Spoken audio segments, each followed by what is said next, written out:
పొరబడి కొత్త ప్రక్రియని ఒక నూతన ట్రెండ్ని తీసుకొచ్చారు జగన్మోహన్ రెడ్డి. ఇక రాబోయే కాలంలో ఏదైతే వైఎస్ఆర్సీ పార్టీ మా ఎన్నికల మేనిఫెస్టో ప్రణాళికలో ఏదైతే చెప్పామో ఒకే మాట చెప్పారు. గత 5 సంవత్సరాల పరిపాలన, ఇది 4 సంవత్సరాల 10 నెలల కాలం పరిపాలన చూసి మంచి జరిగితే మేలు జరిగితే మాకు ఓటేయండి, దాంతోపాటు ఏదైతే ఉన్నాయో అంశాలు అవి కొనసాగిస్తాం. రాష్ట్రంలో జరుగుతున్న రిఫార్మ్స్ ఏవైతే ఉన్నాయో మామూలు రిఫార్మ్స్ కాదు, ఇవి రెవల్యూషనరీ రిఫార్మ్స్. విద్యలో కానీ, వైద్యంలో కానీ, అడ్మినిస్ట్రేషన్లో కానీ వాటిని కొనసాగిస్తాం. పూర్తి విశ్వాసం ఉంది ప్రజలకు మా పట్ల. కాబట్టి వీటిని చూసి మళ్ళీ మా కుటుంబాన్ని అడిగిన చరిత్ర స్వాతంత్రం వచ్చిన తర్వాత ఈ రాష్ట్రంలో, ఈ దేశంలో ఏ రాష్ట్రంలో కానీ, ముఖ్యంగా మన ఆంధ్ర రాష్ట్రంలో అయితే ఎంతోమంది ముఖ్యమంత్రులు చూస్తాం, ఎన్నో ఎన్నికలు చూస్తాం, కానీ ఏ ఒక్కరు కూడా గత 5 సంవత్సరాల పరిపాలన చూసి ఓడిన నేపథ్యం లేదు.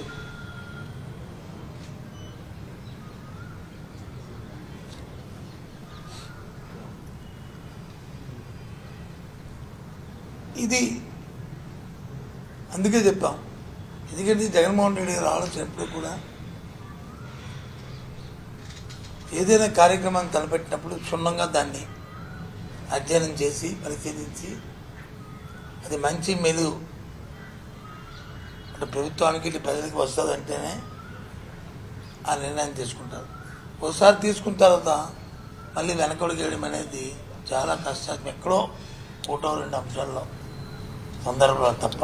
ఒకవేళ అలాంటి చర్య వచ్చినా ఓపెన్గా ఇది తీసుకున్నాం నిర్ణయం, ఈ నిర్ణయం వల్ల ఇది కష్టసాధ్యం కాబట్టి దీన్ని ఈ విధంగా మార్పు చేస్తున్నామని చెప్పే ధైర్యం ఉన్న వ్యక్తి జగన్మోహన్ రెడ్డి.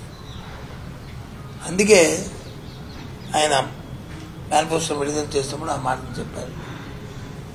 అందుకే ప్రజలు ఉవ్వెత్తున అంత ఉదయం లేచిన దగ్గర నుంచి బాలుకు తీరి మహిళలు కానీ, వృద్ధులు కానీ, వికలాంగులు కానీ పెద్దలందరూ కూడా వచ్చారు.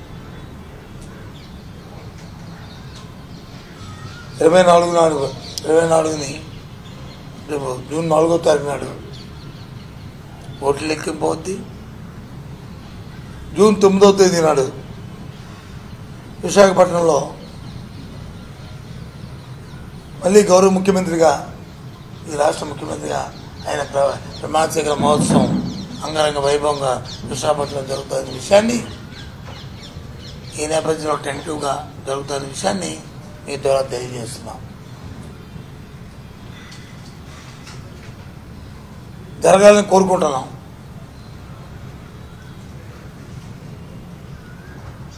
ఎందుకంటే ప్రజలందరూ కూడా, నేను ఈ 4-5 రోజులు చూస్తున్నాను, ఎక్కడికి వెళ్ళినా నవమకాలతో బాబు మళ్ళీ మా బాబు రావాలి, మళ్ళీ మాకు వచ్చి 1వ తారీఖు పెన్షన్ రావాలి, మళ్ళీ మా పిల్లల చదువులు భవిష్యత్తు బాగోవాలి, చదువులు బాగా ఉండాలి అనే మాట ఎక్కడికి వెళ్ళినా సరే వినిపిస్తుంది. అదే సహనం కోల్పోయిన తెలుగుదేశం పార్టీ ఆస్థానంతో ఎక్కడో చదువులు సంఘటనలు చేస్తూ భయప్రాంతం చేయడానికి మేకపోతు గాంభీర్యాన్ని ప్రదర్శిస్తూ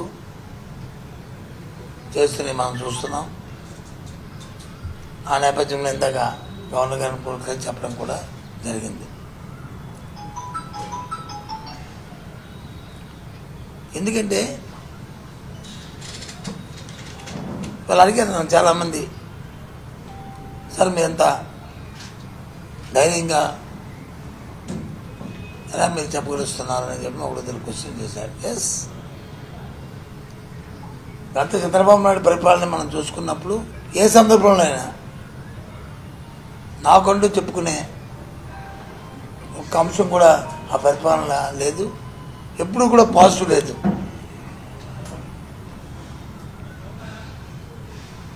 స్వర్గీయ రామారావు గారు ఉన్నప్పుడు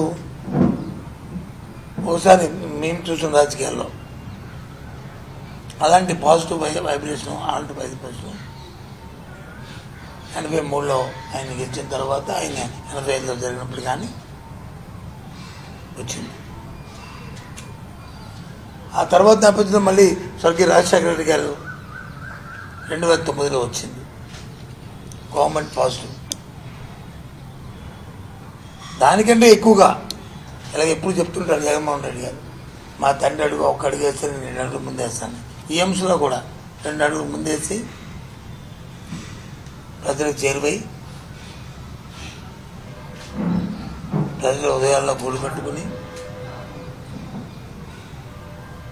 రేపు ఇలాంటి వ్యక్తి కనీవిని చూడని విధంగా రేపు రాబోతుంది విజయం.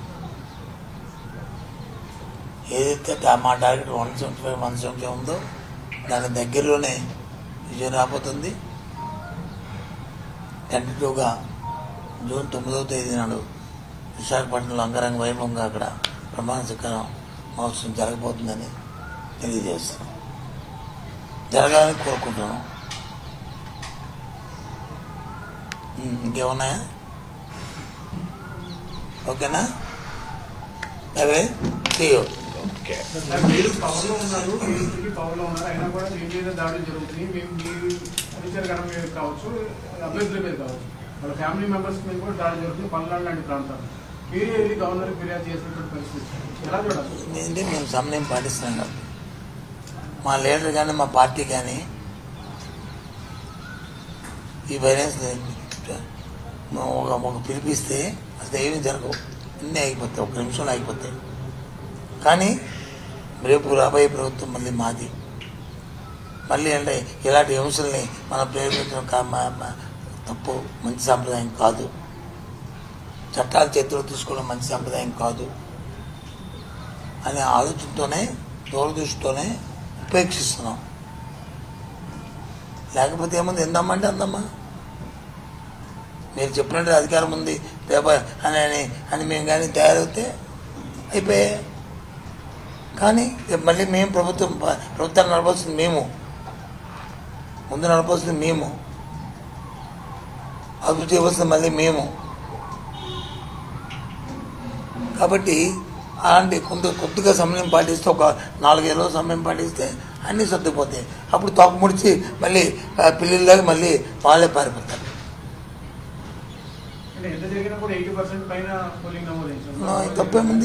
తప్పేముంది, అవేర్నెస్ వచ్చింది. జగన్మోహన్ రెడ్డి ఇచ్చిన సంక్షేమం కానీ అభివృద్ధి చూసి పెద్ద ఎత్తున వచ్చారు.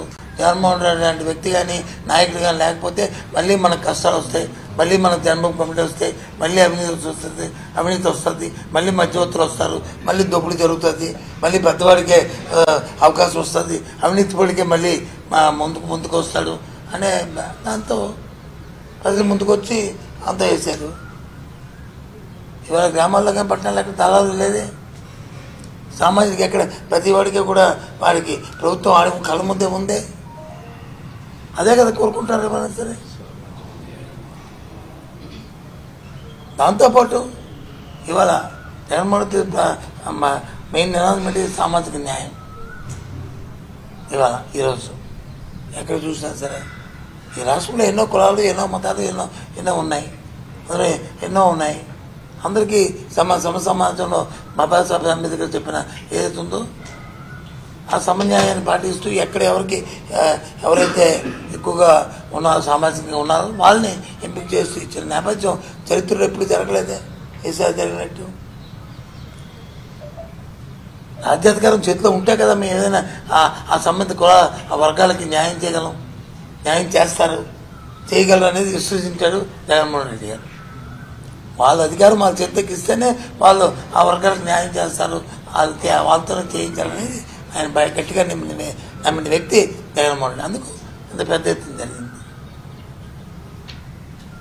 తెలుగుదేశం పార్టీలో అదే చూడమండి, టికెట్లు ఇచ్చిన వాళ్ళు పోటీ చేస్తున్న అభ్యర్థులకు తీయండి లిస్టు, ఏ వర్గాలకు ఎన్ని ఇచ్చారని తీసుకోండి. మాదేనైతే ఎస్సీ బీసీ మైనార్టీ కలుపుకొని దగ్గర సుమారు 72% పైన ఇచ్చాము. ఎప్పుడేం జరిగింది అలాంటి ఏం చెప్తున్నాను నేను 30 సంవత్సరాలు రాజకీయాలు రాను 7 చీఫ్ మినిస్టర్ 6 చీఫ్ మినిస్టర్ నేను మంత్రిగా చేశాను అపోజిషన్లో చంద్రబాబు ముఖ్యమంత్రిగా ఉన్నాను కానీ ఇటువంటి ప్రక్రియ ఇప్పుడు చూడలేదు ఈ రాష్ట్రంలో ఇప్పుడు కూడా సామాజిక సమీకరణ అంటే ఒక ఏదో ఎన్నికల కోసం మాటల కోసం ఉపయోగించుకున్నారు తప్ప లబ్ధి కోసం చూశారు తప్ప వాళ్ళకి ప్రయోజనించినట్టు ఎప్పుడు చూడలేదే ఎప్పుడు చూసారు చెప్పనండి ఏ వ్యక్తిని నా ప్రెస్ కాన్ఫరెన్స్ వస్తే ఇంకో ప్రెస్ కాన్ఫరెన్స్ చెప్పనండి చూసామని మేము చూసాం కాబట్టి ఆ వర్గాలు వచ్చి ఆటోమేటిక్గా ఎందమ్మంటే అందమ్మా చేశాం కాబట్టి అంత ధైర్యంగా అందుకే అదే ధైర్యంగా ప్రజలు వచ్చి ముందు వచ్చారు ఉవ్వెత్తులు వచ్చారు పోలింగ్ ముగిసిన దగ్గర నుంచి కూడా కూటమే వస్తుందని చెప్పేసి బయట కూడా విస్తృతంగా ప్రచారం కూడా జరుగుతూ ఉంది ప్రజలందరూ కూడా అదే భావిస్తున్నారని చెప్పేసి ఎవరన్నారు చంద్రబాబు నాయుడు అన్నాడు చంద్రబాబు నాలుగు ఓడిపోతా అని చెప్తాడు చంద్రబాబు నాయుడు చెప్పబోతూ ఓడిపోతా అని చెప్తాడు చంద్రబాబు నాయుడు చెప్పాను చంద్రబాబు నాయుడు అనడానికి ఆయన బేస్ ఏంటి ఆయనకి ఎందుకు ఓటు వేయాలి చెప్పండి ఒక పాజిటివ్ నాకు ఓటు వేయండి ఈ కారణం వల్ల అడిగాడా చెప్పండి జరిగిన 25 రోజుల ఆయన తాలూకా ఎన్నికల సభల్లో ప్రచారంలో నన్ను చూసి ఓటు వేయండి అని అడిగాడా ఎంతసేపు జగన్మోహన్ రెడ్డి మత చూసో సత్యబాబు సత్యనారాయణ మత చూసో నాగార్జున మత చూసో లేకపోతే నానిగారి మత చూసో మరి రమణ గారు మత చూసేయమన్నాడు తప్ప అతను మత చూసేయమన్నాడు పోయి చెప్పిన మా మతలు ఉండేటి కదా అదేదో ఆయనే పేరు తీసుకొచ్చి రంగుపురి అది మత అంటే అలాగా చెప్పండి ఏం మాట్లాడతాడు ఒక్క ఆయన స్పీచెస్తో ఒక విషయం తీసుకొచ్చి ఇదిగో ఇది కరెక్ట్ కదా సార్ అని చెప్పు నీకు జ్ఞాపకం ఉంటే సరే చెప్పు నేను ఒప్పుకుంటాను సూపర్ సిక్స్ అంటూ ఎప్పుడు రేపు పాత హిస్టరీ ఆయన ఏమి కొత్తగా ఇంతకుముందు రాష్ట్రంలో కొత్తవాడు కాదు 14 సంవత్సరాలు ముఖ్యమంత్రి చేశాడు మొన్నే ముఖ్యమంత్రి చేసి మా రుణమాఫీ చేస్తానని మహిళలు మోసం చేశాడు రుణమాఫీ చేస్తానని రైతులు మోసం చేశాడు బాబు వస్తే జాబ్ ఇస్తాడు లేకపోతే 2000 రూపాయలు గుర్తిస్తారని యువకులు మోసం ఎవరు నమ్ముతాడు క్రెడిబిలిటీ జగన్మోహన్ రెడ్డి గారి గురించి ఏంటి క్రెడిబిలిటీ మాట చెప్పిందే చేస్తాడు చేసింది చెప్తాడు అది కదా నమ్మకం కావాలి మనం మీ ఇంట్లో కానీ మీ సంస్థలో కానీ నమ్మకస్తులు ఎందుకు పెట్టుకుంటాం మనం నమ్మకం అది ఇవాళ జగన్మోహన్ రెడ్డి ఈ రాష్ట్రాన్ని జగన్మోహన్ రెడ్డి ఎందుకు పెట్టుకుంటాం నమ్మకం వ్యక్తి కాబట్టి చెప్పింది చేస్తాడు కాబట్టి చేసింది చెప్తాడు కాబట్టి ఆయన పరిపాలనలోనే మన తాలూకా దైనందిన జీవితంలో మన ఆర్థిక పరిస్థితి మెరుగు అయ్యామని సామాన్యులు కోరుకు అనుకుంటున్నారు కాబట్టి ఒక పిల్లవాడికి మంచి చదువు వచ్చి గ్లోబల్ విద్యార్థిగా వాడు తయారవడానికి అవసరమైన ప్రక్రియలన్నీ కూడా ప్రాథమిక దశ నుంచే సమకూరుస్తున్నాం కాబట్టి ఇవన్నీ కరెక్ట్ కదా ఇవన్నీ అవాస్తవాలు కాదు వాస్తవాలు జగన్మోహన్ రెడ్డి నేను చెప్పిన దాంట్లో ఏమో ఒకటి చెప్పనండి చంద్రబాబు నాయుడు నేను చెప్పాను జగన్మోహన్ రెడ్డి గారి గురించి మా ప్రభుత్వం గురించి చెప్పండి చంద్రబాబు ఆయన చేసిన పద్ధతి ఎంతసేపు చెప్తే నేను హైటెక్ సిటీ అంటాడు హైటెక్ సిటీ ఎవరికంటే మా తెలీదా 10 సంవత్సరాలు మంత్రిని కదా అక్కడ జాయింట్ దీంట్లో ఉమ్మడి రాష్ట్రంలో చంద్రబాబు గవర్నర్ కి ఒక లేఖ రాశారు ఏమని ఈ ఆఫీసు అప్గ్రేడ్ చేసే పేరుతోటి 5 రోజుల పాటు దాన్ని నిలిపేయబోతున్నారు డాక్యుమెంట్స్ మొత్తాన్ని డిలీట్ చేసి కుట్ర జరుగుతుంది దీన్ని నిలుపుదల చేసేలాగా ఆదేశాలు ఇవ్వాలంటూ కూడా ఆయన దేనికి ఈ ఆఫీసు ఏ డాక్యుమెంట్ డిలీట్ చేస్తారు ఏ డాక్యుమెంట్ తప్పు డాక్యుమెంట్లు ఉంటాయి వ్యవస్థలో ఆయన ముఖ్యమంత్రి చేశాడు కదా వ్యవస్థలో ఆయనకి ఐడియా లేదా ఇది ఇలాంటివే మనం చూసాం భూ చట్టం గురించి వచ్చి తప్పుడు రాత రాశారు ఈనాడును ఆంధ్రజ్యోతి TV5 అని ఉండి లేనట్టు 5 నేను చెప్పాను ఆ రోజు చెప్పాను ఏమని 15 తర్వాత భూ చట్టం మీద వచ్చి ఈ టీవీలు కానీ ఈ పద్ధతి కానీ రాస్తే అటు కొట్టండి, అది దాని గురించి ఎత్తితే అడగండి అని. ఇది ఎన్నికలు ఉన్నాయి కాబట్టి. అలాగే ఇవాళ ఈ 4వ తారీఖు వరకు ఇలా కోలాడతారండి ఏదో పెద్దని అది కూడా చెప్పాం. ఇతని తాలూకా కొయ్యెత్తుల వల్ల పేదవాడు రాసిన పెన్షన్ ఆగింది. ఏదైతే బటన్ నొక్కి డైరెక్ట్ డీబీటీ ఏదైతే ఇచ్చామో విద్యార్థులకు ఇస్తున్న ఫీజు రింబర్స్మెంట్ కానీ, లేదు ఆసరా ప్రోగ్రాం ఏదైతే మహిళలకు ఇస్తున్న ఆసరా ప్రోగ్రాం మిగిలిన 28% కానీ, లేదు రైతులకు ఇవ్వాల్సిన ఇన్పుట్ సబ్సిడీ కానీ, లేదు చేయొద్దు కానీ, లేకపోతే బీసీ నేస్తం కానీ, ఇవన్నీ కూడా 14 ఎన్నికలు అయిపోతే 16 నుంచి అవన్నీ అవుతాయని ఆ రోజు చెప్పాం. ఇతను దుర్మార్గం ఆలోచనలు ఆగాయని చెప్పి ఇవాళ 16వ తారీఖు ఇవాళ నుంచి ఇవాళ అన్నింటిలో ఇవాళ అప్పుడే ఫీజు రింబర్స్మెంట్ మొత్తం 700 కోట్లు బకాయి ఉంటే 600 కోట్లు ఇవాళ జమ అయిపోయినాయి. 28% ఉన్న అది ఏది ఆసరా ప్రోగ్రాము 100% ఇవాళ ఇంకా 100 కోట్లు మాత్రమే వేయాలి. 18 కోట్లు జమ అయిపోయింది. అందరూ మా అక్క చెల్లెమ్మల అకౌంట్లోకి వెళ్ళిపోయినాయి.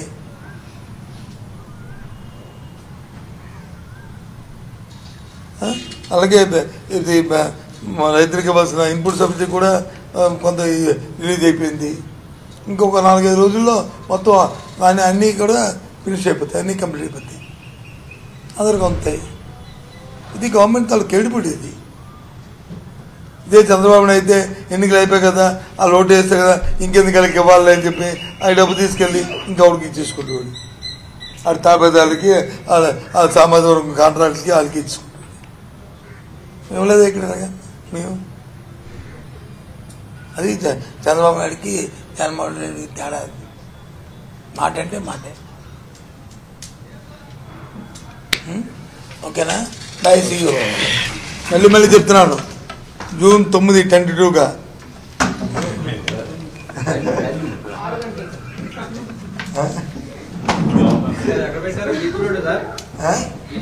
వైజాగ్ ప్లేసు టైము 10 to 2 అని చెప్పారు. వస్తుంది.